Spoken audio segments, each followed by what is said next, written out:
大家好啊，我係博博爸爸啊。今日咧就帶大家咧上深圳啊打羽毛球喎。咁我哋咧就嚟到呢個南山嘅南山1號羽毛球場。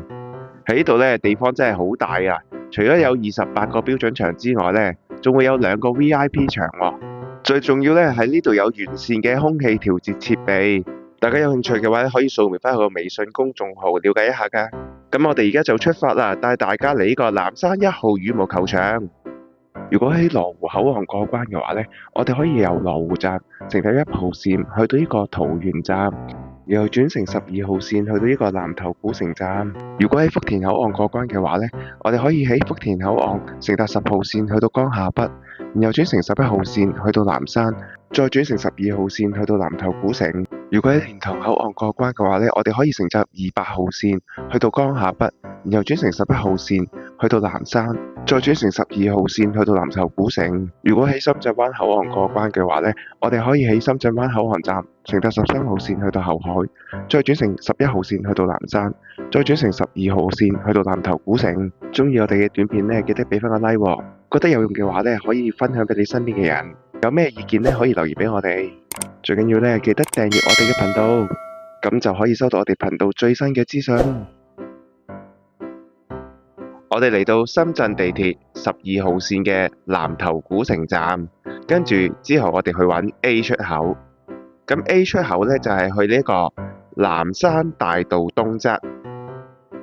之後我哋轉左，沿住扶手電梯向地面出發。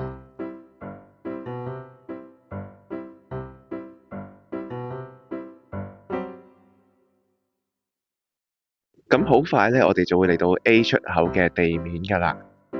咁 A 出口南頭古城站之後呢，我哋呢就會離開 A 出口，向前行呢，然後落咗地面之後呢，我哋呢就要轉返180度向後，跟住繼續向前行。咁喺前邊呢，仲有斑馬線，過馬路都好安全嘅。過咗馬路之後呢，我哋繼續向前行。然後前邊有個路口可以轉入去停車場嘅位置，再穿過停車場嘅位置呢，我哋呢就好快到達呢一個南山1號羽毛球館嘅正門㗎啦。咁希望呢條片呢可以幫到大家點樣嚟呢個南山1號羽毛球館。如果中意我哋嘅短片嘅話呢，可以俾翻個 like 啊！覺得有用嘅話呢，可以分享俾你身邊嘅人。如果有咩意見呢，可以留言俾我哋。如果想支持一下我哋頻道，又想收到我哋頻道最新嘅資訊呢，可以訂閱我哋頻道啦。咁下次呢，再睇下有咩地方可以介紹俾大家啦。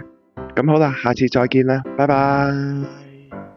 如果你哋大家中意呢條片嘅話，可以俾翻個 like。如果咧你哋有咩意見咧，可以留言俾我哋噶。仲要撳埋呢個小鈴鐺啊！咁仲要最緊要就係訂閱我哋嘅頻道。